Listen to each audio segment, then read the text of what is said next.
tardes a todos y a todas. De verdad, muchísimas gracias. Estaba colocando el cronómetro porque entre mis habilidades no se cuenta la contención verbal, como...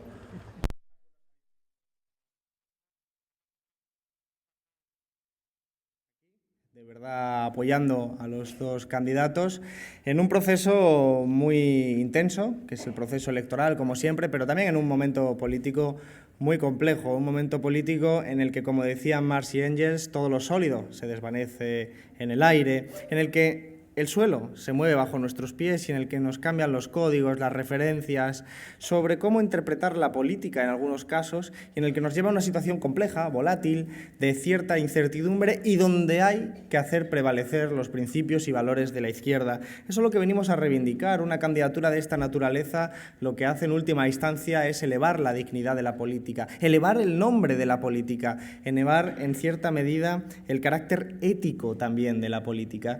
Y yo quiero empezar por ahí. Quiero empezar reivindicando una política construida no desde la miseria ni de la mediocridad ni desde la propia burocracia, sino reivindicar una política ética construida desde los principios y los valores. Porque cuando decimos qué es la izquierda, no nos estamos refiriendo a una mera orientación geográfica en los plenos, en el hemiciclo o en cualquier institución pública. No estamos remitiéndonos a esa situación geográfica heredada de la Revolución Francesa, no solo al menos. Estamos diciendo que la izquierda es una concepción ética, es una forma de interpretar el mundo, es una forma de concebir las relaciones sociales, las relaciones económicas, las relaciones políticas. Es una interpelación a principios y valores como la solidaridad, la fraternidad, la justicia social, el compromiso social. Por eso es importante reivindicar en estos tiempos convulsos ese carácter de izquierda, insisto, no vinculado a la orientación geográfica, sino a la concepción del mundo que cada uno de nosotros y de nosotras tenemos en nuestra cabeza para imaginar cómo transformarlo, para imaginar cómo llevarnos a un mundo más justo, más solidario, más fraterno. Y primero lo que tenemos que hacer es que en aquellos casos en los que haya gente que se diga a sí misma de izquierdas, pero no obre como tal, tengamos la oportunidad y el deber moral de señalarles y decirles que no son lo que están diciendo. Porque yo que vengo de Andalucía estoy acostumbrado, desgraciadamente, a ver cómo hay dirigentes del Partido Socialista que entran con el puño alzado y salen con los bolsillos llenos. Salen con los bolsillos llenos de saquear conquistas sociales, como eran los instrumentos al servicio del sindicalismo de clase. Salen con los bolsillos llenos de traicionar a las gentes trabajadoras de este país. Y por eso en esos momentos en los que desgraciadamente nos encontramos ante gentes que se ocultan tras siglas de izquierdas o ante nombres e incluso discursos de izquierdas para en última instancia saquear, tenemos que decirles: ustedes, los que usaron la tarjeta Black, ustedes los que saquearon los ERES, ustedes los que saquearon los cursos de formación, no son compañeros, son ladrones, son saqueadores y nosotros no participamos del mismo proyecto político.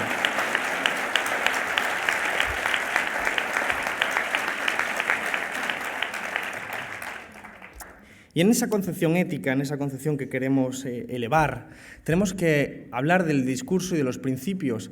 Y eso significa no eludir, ni mucho menos, el deber que tenemos de decir la verdad. De decir la verdad porque nuestro propósito, nuestra formación nos obliga a hacer pedagogía, nos obliga a elevar esa política a través de la cultura. Las batallas políticas no son solo batallas electorales, son ante todo batallas culturales. Tienen que ver con la concepción del mundo que tenemos en nuestra cabeza, tiene que ver con la intelectualidad, tiene que ver con esa cultura, esa intelectualidad que hacemos todos y todas, no solo una élite, esa intelectualidad que refleja el mundo que queremos construir. Eso es, en última instancia, también parte de lo que queremos hacer, decir la verdad, aunque no sea rentable económicamente, aunque no sea rentable electoralmente. Porque hay una época en esta organización, que fue la época de Julio Anguita como coordinador, en la que esta organización, debido a que tenía enormes dirigentes, enormes estudiosos en su organización, como siempre hemos tenido, supo ver qué significaba la Unión Europea, supo ver qué era el Tratado de Maastricht, supo ver todo aquello a lo que nos iba a conducir y que desgraciadamente nos ha conducido a esta crisis económica de profunda gravedad, a esta crisis institucional. Y digo desgraciadamente porque se ha traducido en miseria, en emergencia social.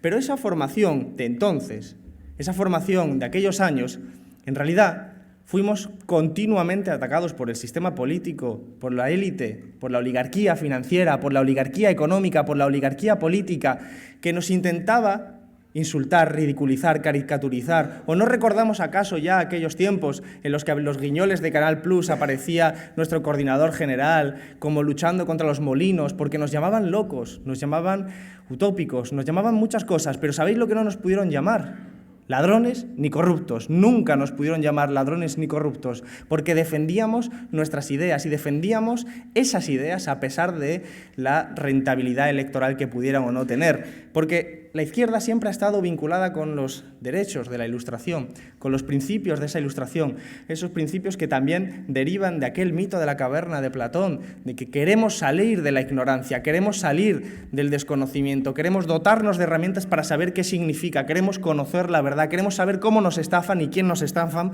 para luchar contra ellos. Eso es, en realidad, parte de nuestro discurso. Por eso nosotros, que sabemos que las batallas políticas son batallas culturales, nunca rehuiremos de determinadas palabras y concepciones que explican mejor que nunca la verdad. Por eso construimos nuestro discurso con esos principios y valores. Y esto me recuerda una anécdota que siempre cuento respecto a esta circunstancia y que tiene mucho que ver con las estrategias que las izquierdas están llevando en este momento, que tiene que ver con aquella vez que en el 15M llegamos a las plazas y llegamos con nuestras banderas republicanas y nos dijeron algunos, no podéis tenerlas, porque son política. Y tú entrabas en una discusión sobre qué era política y decías, todo es política.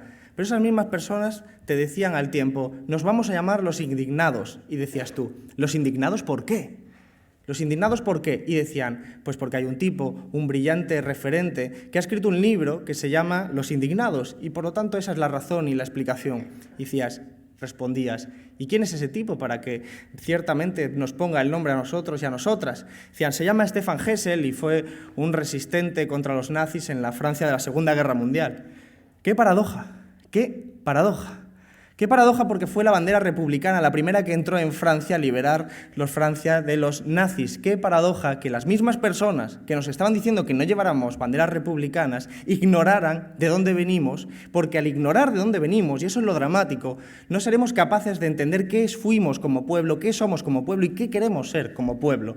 Por lo tanto, si rehuimos de nuestra memoria histórica, si rehuimos de esas conquistas, de esa forma de entendernos, seremos incapaces de construir un mundo más justo. Por eso las palabras son ideología. Yo ya sé que un sábado por la noche, si digo república, enfrente un tal Maruenda y un tal Inda se van a retorcer en su silla, y van a decir, quema de iglesias.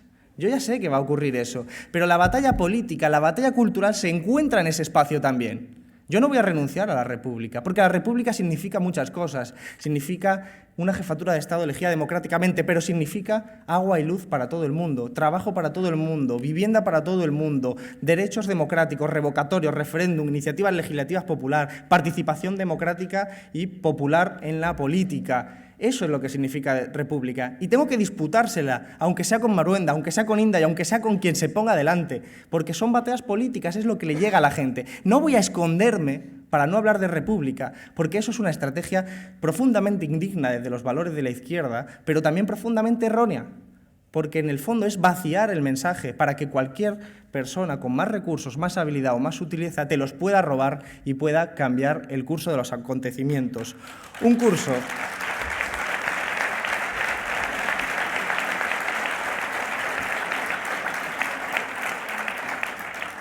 curso que todos somos conscientes ya que se dirige al cambio. Todo el mundo habla de cambio.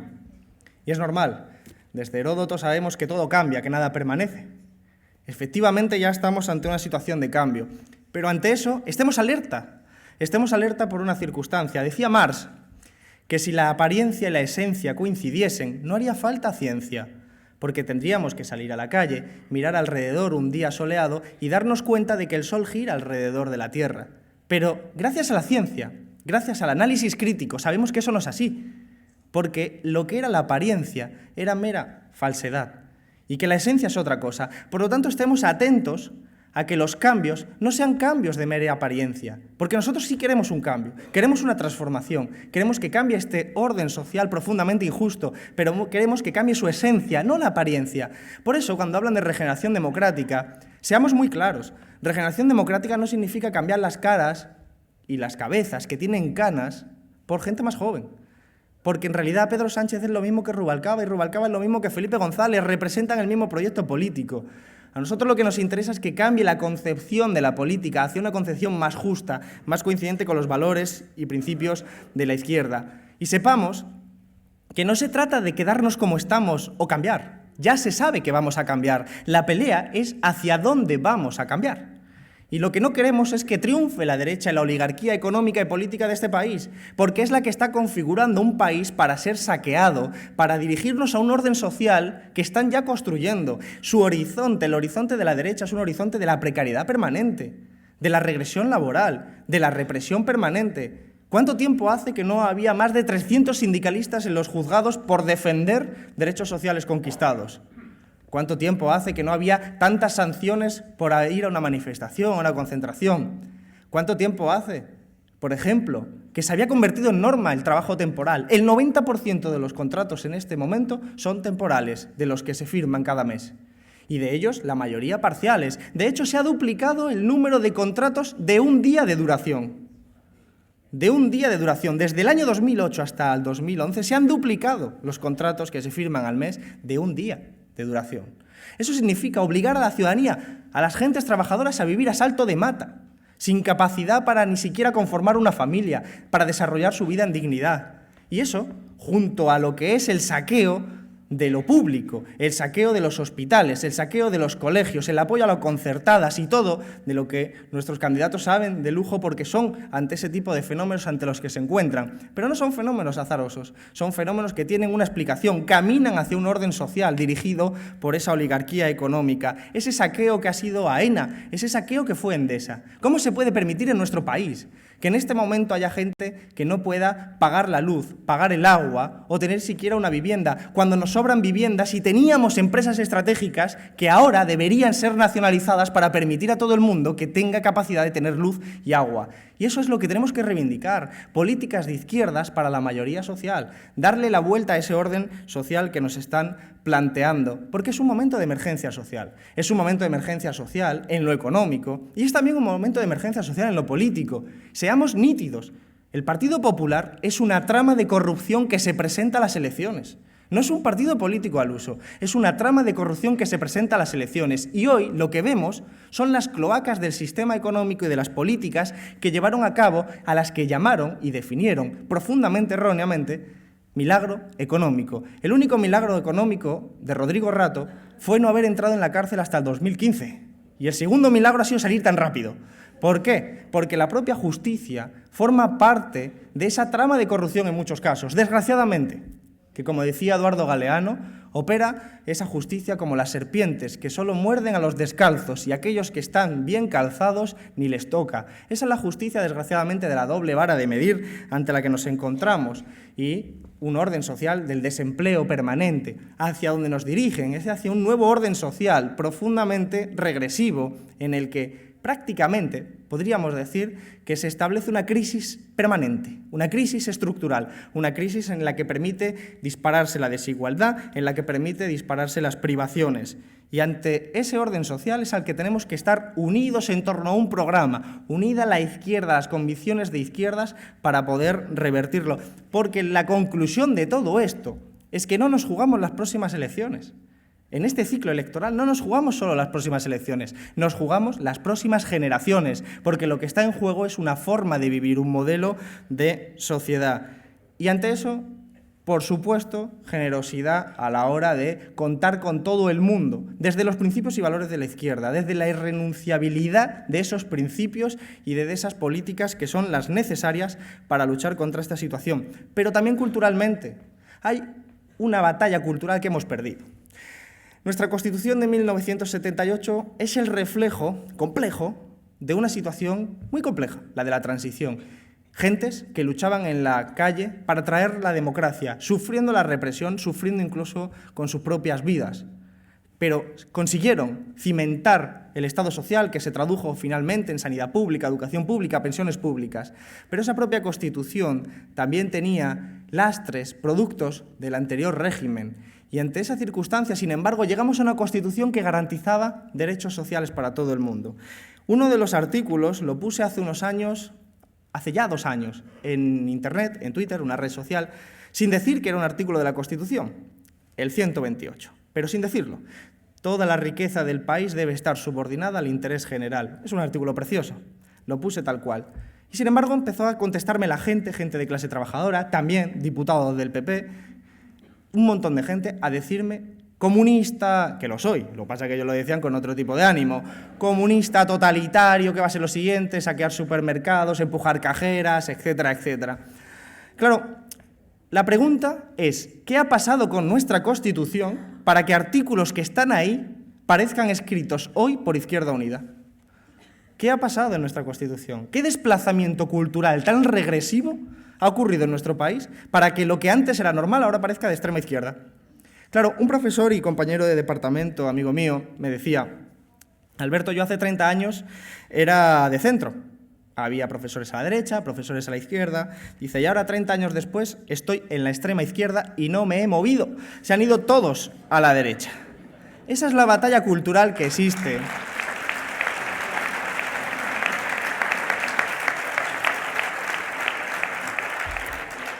Es la batalla cultural que existe y ante la que tenemos que estar alertas. Un compañero nuestro, José Sarrión, candidato de Izquierda Unida en la Comunidad de Castilla y León, es profesor de filosofía y en sus clases siempre pone un ejemplo que cuenta también en la campaña electoral y que yo lo recojo porque me parece muy representativo.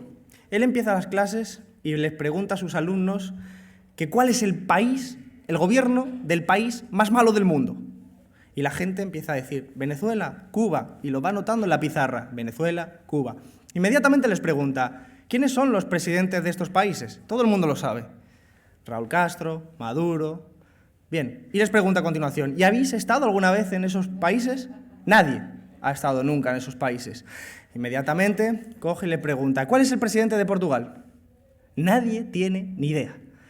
Y les pregunta a continuación, ¿y habéis estado alguna vez en Portugal? Todos han estado. Hay que pensar que Salamanca, que está a saltar de la ventana, llegas a Portugal. Todo el mundo ha estado en Portugal. La pregunta que él le hace es muy ilustrativa. Le dice, ¿cómo es posible que no hayáis estado en esos países a miles de kilómetros y odiéis a sus gobiernos? Y la pregunta, por lo tanto, que es la conclusión, es ¿quién ha pensado por vosotros? ¿Quién ha pensado por vosotros? ¿Quién ha respondido esas preguntas por vosotros? Esa es la lucha de las ideas, es la lucha de la hegemonía. Y ante eso tenemos que estar continuamente alerta porque esa es la lucha que se está disputando también en estas elecciones, ante todo tipo de circunstancias. Ante eso es lo que queremos reivindicar siempre, la formación, la pedagogía. La izquierda siempre ha sido una tradición culta, siempre ha sido una izquierda que ha leído, que ha estudiado, que ha huido de esa mediocridad, que ha elevado la política, que ha sabido responder a los cambios en los momentos políticos porque tenía instrumentos para saber qué estaba pasando en la sociedad. Por lo tanto, huyamos de esa mediocridad política y elevemos esa dignidad para presentarnos a las elecciones, para llevar a cabo nuestro programa. Nuestro programa está encima de la mesa. Es posible técnicamente. No hay nada más que un problema. Falta voluntad política. Y eso está muy relacionado con la cultura política. Cuando nosotros proponemos el plan de trabajo garantizado, que es sacar a 1 millón de personas del desempleo en un año, con un desembolso de 9.400 millones de euros, hay gente de clase trabajadora incluso que te dice que eso es una utopía. Y esa misma gente a la que le parece una utopía sacar a 1 millón de personas del desempleo, no le parece una utopía rescatar al sistema financiero por 71.000 millones de euros. Esa es la batalla cultural. Se ha demostrado en esta crisis que los ricos utilizan el Estado en su propio beneficio. Pues el propósito es ganar el Estado para utilizarlo en beneficio de nuestra clase social, de nuestra gente, de la mayoría social. Es una cuestión no técnica, y los que somos economistas lo sabemos, sino de voluntad política. Los economistas críticos aprendimos con una frase de Joan Robinson que decía que hay que estudiar economía para evitar ser engañados por los economistas. Es una frase representativa, porque si uno no tiene las mínimas herramientas para entender lo que sucede, aparecerá un tal Montoro o Rodrigo Rato, dirá 4 tonterías y la gente se la creerá. Y con un pueblo que es inculto, lo que tenemos son gobernantes mediocres. Y creo que solo hace falta ver la realidad de esas circunstancias, de esos efectos, para saber que hay que cambiarlo, que hay que ir hacia un orden social distinto. Y ese orden social distinto lo tenemos también en nuestras cabezas. Los relatos, y voy terminando, nos favorecen, porque el relato que nos han intentado vender del milagro económico, la Champions League, recordáis a Zapatero, estamos en la Champions League de la economía, hemos alcanzado a Italia, dentro de poco Francia, ya se ve en el horizonte, todo eso se ha roto, igual que se ha roto una cuestión generacional. A mi generación nos dijeron, estudia primaria, estudia secundaria, ve a la universidad, aprende idiomas, haz másteres, porque si sigues todo eso, accederás a un trabajo. Principio quizás sea precario, pero después tendrás una mejor situación laboral. Después tendrás acceso a una vivienda y así podrás formar una familia. Y el dispositivo ideológico que se encendía era el siguiente: vivirás mejor que tus padres. Eso era lo que narcotizaba la sociedad. Pero hoy ese relato no se lo cree nadie. No se lo cree nadie porque no solo sabemos ya que no vamos a vivir mejor que nuestros padres, sino que estamos viviendo igual que nuestros abuelos, teniendo que emigrar de nuestro país, de nuestra tierra, dejando atrás nuestras familias y nuestros recuerdos por motivos económicos que tienen que ver con ese saqueo al que hacíamos referencia. Por lo tanto, la solución es la democratización del espacio público, la democratización de la economía. Termino simplemente diciendo que nosotros somos Izquierda Unida, porque el proyecto es Izquierda Unida. El proyecto es una Izquierda Unida que tenemos que no dejar nunca de recordar qué fue. Izquierda Unida nació en 1986 porque el Partido Socialista había traicionado los valores y principios de la izquierda. Izquierda Unida es una fuerza política, un proyecto político, movimiento social y político que participa en el sistema presentándose a las elecciones, pero reniega del sistema. Reniega de un sistema que es el sistema capitalista en el que encontramos gran parte de los males de esta sociedad. Ese capitalismo que es como una bicicleta. Una bicicleta tienes que montarte, tienes que pedalear continuamente, porque si dejas de pedalear te caes. El capitalismo tiene que crecer continuamente, porque si deja de crecer entra en crisis. Pero hoy sabemos que esa bicicleta camina al abismo social, al abismo ecológico, al abismo definitivamente de una humanidad a la que sencillamente nos han reducido a la concepción de recursos humanos. Así nos llaman, recursos humanos, como si estuviéramos al mismo nivel que un martillo, producible y también descartable en función de la rentabilidad que se genera. Contra ese sistema luchamos y, por lo tanto, nosotros somos autónomos. No vamos a dejar pasar gobiernos reaccionarios del Partido Popular que representan lo peor de esta tierra, pero tampoco vamos a ser la muleta de ningún otro partido, ni del Partido Socialista ni de ningún otro, porque somos autónomos, porque renegamos del sistema. Renegamos de un sistema que hemos detectado que es realmente gran parte de esos males. Necesitamos recuperar la soberanía democrática y necesitamos recuperar una concepción que huya de la ética de la derrota. Veréis, hay que desahuciar la tristeza y la derrota de nuestra organización. Nosotros no somos una organización para el 3, 4, 5, 6, 10%. Nosotros somos una organización para representar a la mayoría social, para representar a nuestra clase social, para transformar la sociedad en beneficio de nuestra clase social y, por lo tanto, abandonemos ya la tristeza y la derrota. Recojamos la alegría, el entusiasmo y la esperanza de compartir una construcción de un orden social nuevo, de un horizonte nuevo, porque en eso se basa y se ha basado siempre la izquierda que ha transformado la sociedad. No contentarse con las migajas, sino ir precisamente buscando una y otra vez lo imposible para construir efectivamente lo posible. Por eso, más temprano que tarde, tendremos un espacio político del que sentirnos orgullosos, un espacio político donde desarrollar con dignidad nuestras propias vidas y en libertad, y seguro que ese espacio, además, será profundamente republicano. Salud y república.